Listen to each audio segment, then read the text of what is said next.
The third danger is something that most privacy discussions overlook entirely. Your YouTube activity history, combined with the rest of your Google behavioral data, creates a psychological fingerprint of extraordinary detail and accuracy. This fingerprint is shared in aggregated and targeted form with advertisers who pay Google for access to specific audience segments. When an advertiser targets people who show signs of financial stress, or people researching health conditions, or people with specific political interests, they are reaching people whose YouTube behavior, your YouTube behavior, identified them as belonging to that category.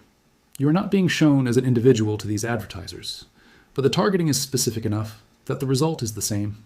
Ads that seem to know things about you that you never shared. Products appearing in your feed that correspond to private concerns you have never discussed with anyone. This is not coincidence. This is the system working exactly as designed. And this is where everything changes again, because now we need to talk about something that virtually no one discusses when covering this topic. Even incognito mode does not protect you from the system. This is perhaps the most important thing to understand about how Google's data collection actually works. Most people assume that private browsing or incognito mode makes their activity invisible. This assumption is dangerously incorrect. Incognito mode prevents your activity from being saved to your local device. It prevents the history from appearing in your browser's history and from being visible in the YouTube app. But it does absolutely nothing to prevent Google's server-side logging if you are signed into your Google account. And here is the critical point. If you open YouTube in incognito mode but you are logged into your Google account, your activity is still being recorded in that hidden external log. The feature does not care whether you're using private browsing. It records based on account activity, not device activity. Incognito gives you the feeling of privacy while delivering none of the actual protection. And for millions of people who rely on it believing they are invisible, this is a significant and dangerous misconception.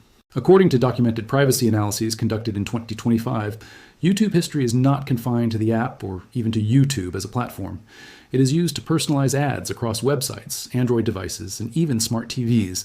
The implications of this are profound. Your viewing behavior on your phone while you're lying in bed at night does not stay on your phone. It propagates through Google's advertising ecosystem and shapes what you see across every device connected to your Google account.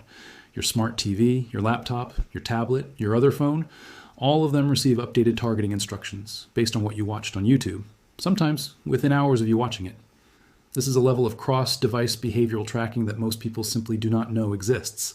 Now, let us talk about what you need to do right now. Because this is not a situation where awareness alone is enough. The data collection is continuing at this moment, and the log that already exists inside your Google account contains everything that has been recorded up to now. There are two separate steps you need to take: stopping future collection and erasing the historical record. And both are essential. Doing only one of them leaves you significantly exposed. The first step is to stop future YouTube activity tracking entirely. To do this, you need to go to your phone's settings application and scroll down until you find the Google option in your list of accounts and services.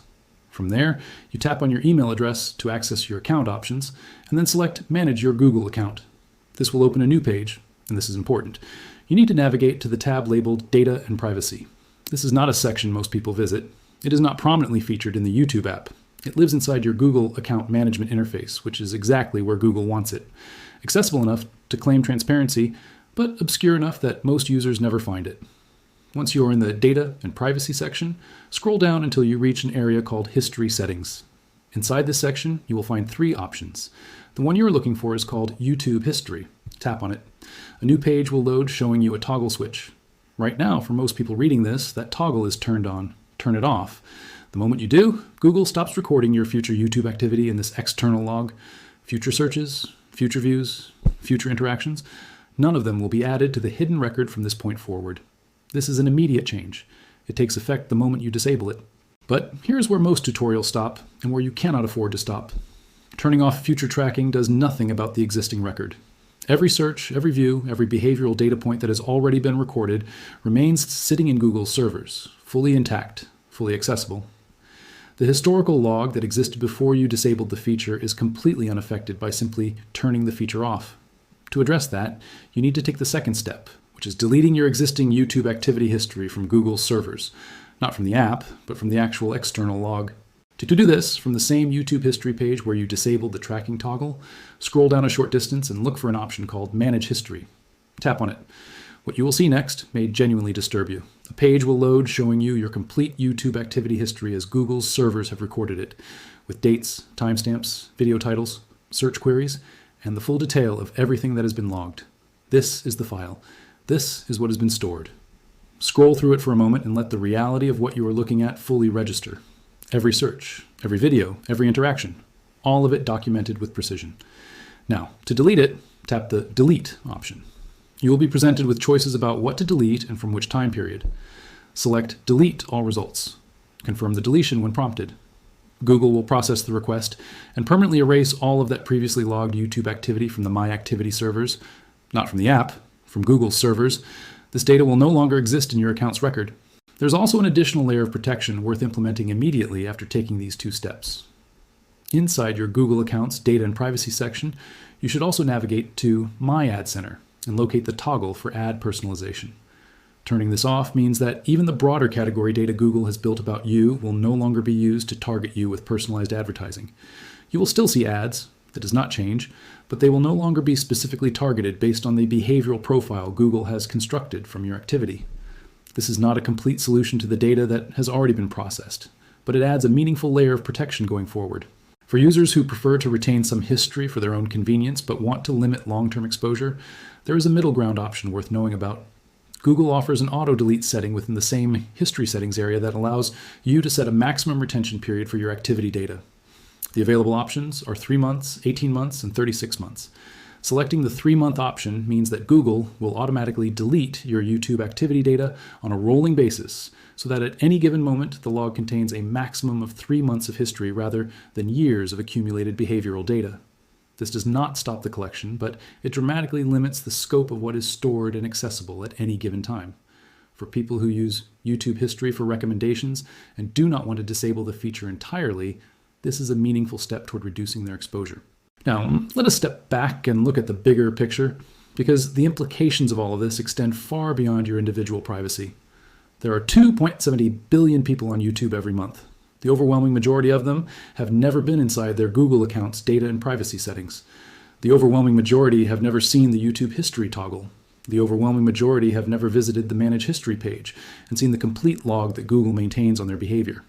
They are operating under the assumption that YouTube is simply a video platform, that they watch videos, the app shows them more videos, and that is the extent of what is happening. They have no idea that every click, every search, every second of their engagement is being processed by one of the most sophisticated behavioral data systems ever built, and that this system has been running continuously since the first day they opened YouTube. What most people are not seeing is that this is not simply a privacy issue, it is a power issue.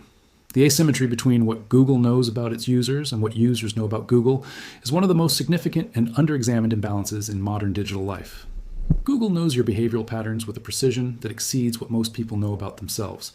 It knows which topics you engage with most emotionally. It knows which content types hold your attention longest. It knows your psychological vulnerabilities, not because anyone told Google, but because your behavior revealed them over time through the accumulation of thousands of small data points. And you, on the other side of this relationship, have been operating without knowing any of this was happening. The phrase behavioral surveillance capitalism was coined by researchers to describe exactly this dynamic.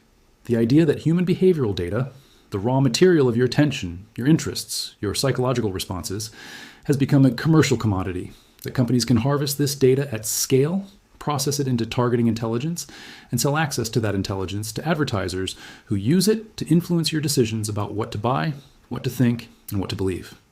YouTube is one of the most powerful instruments of behavioral surveillance capitalism ever created, precisely because people spend such enormous amounts of time on it and reveal so much about themselves in the process. 1 billion hours of behavioral data generated every single day, feeding directly into a system that is worth hundreds of billions of dollars. The internal situation inside Iran itself is another layer of the revelation that deserves far more attention than it has received.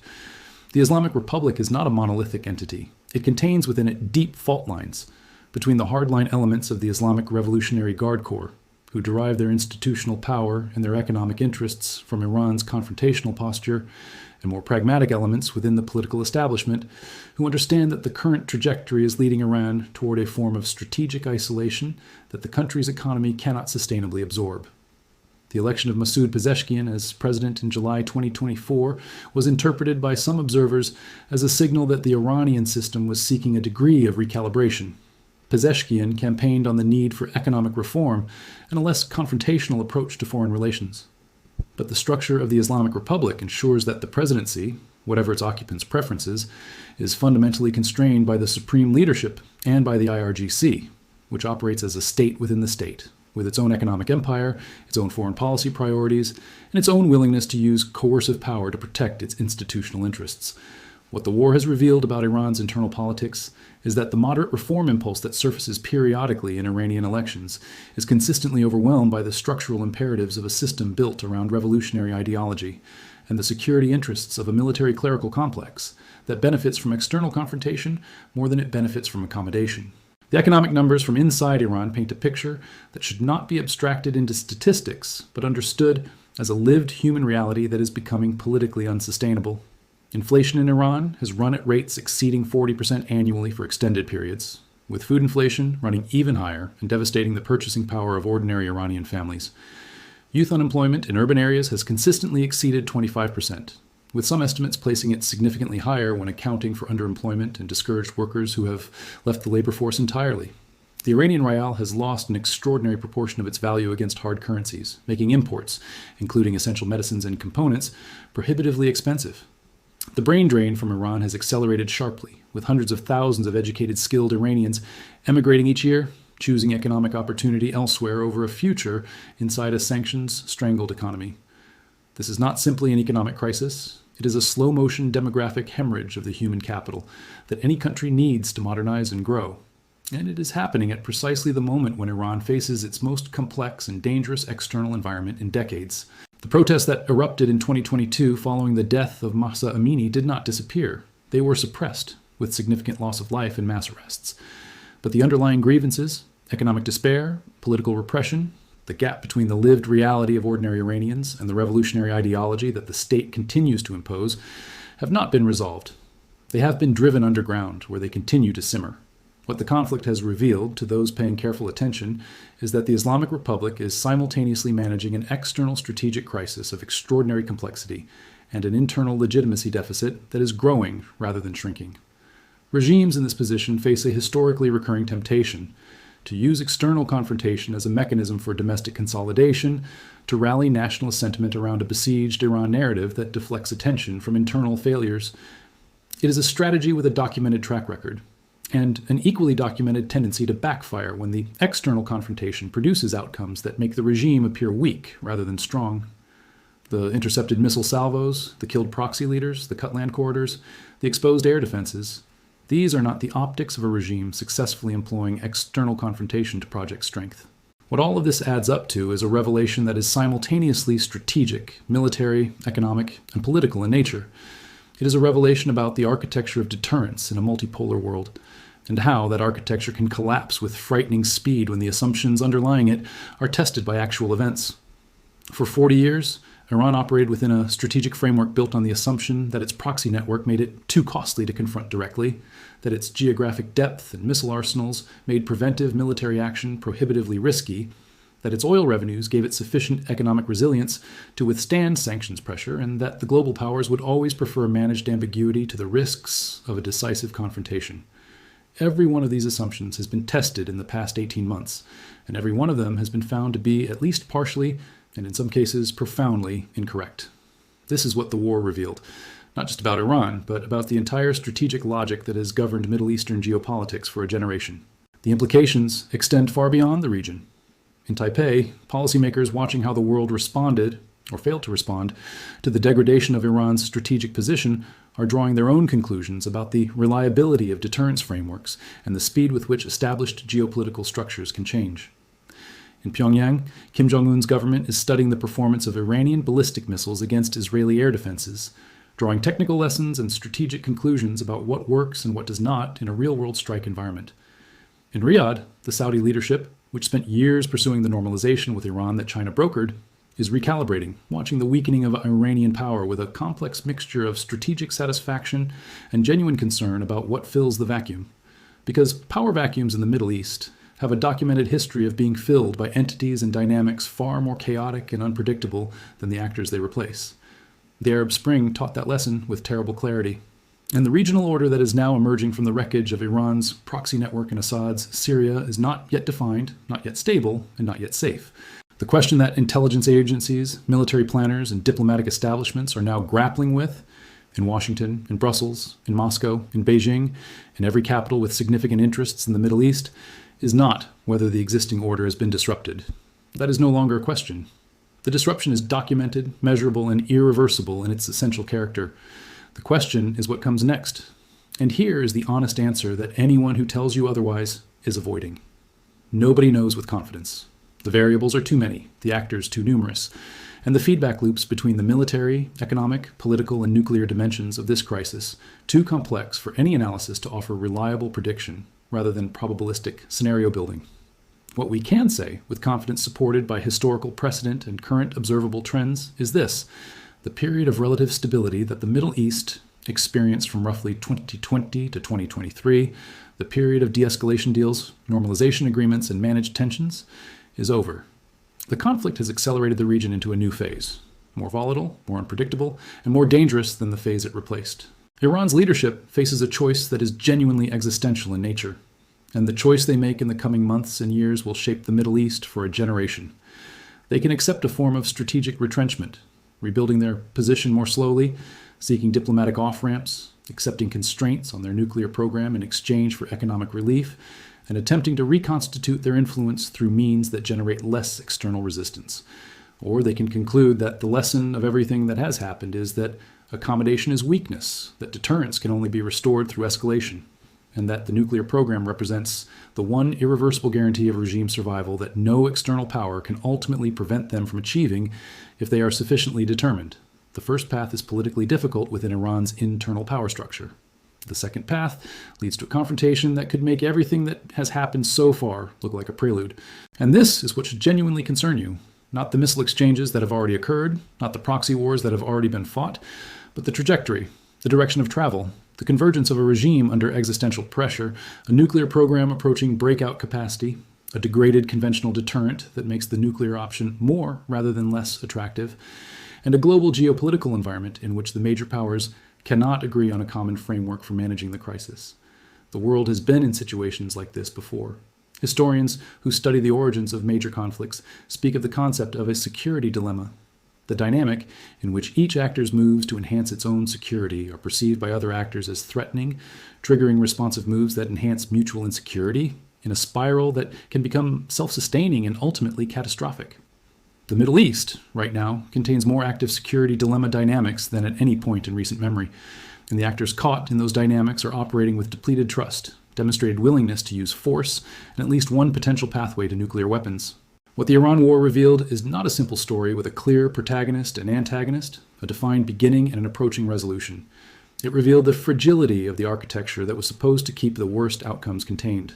It revealed how quickly the assumptions underlying deterrence can be demolished once real-world conditions test them. It revealed the dangerous intersection of regional ambition, nuclear technology, economic collapse, and great power rivalry that defines the current moment. It revealed that the Middle East is not a sideshow in global geopolitics.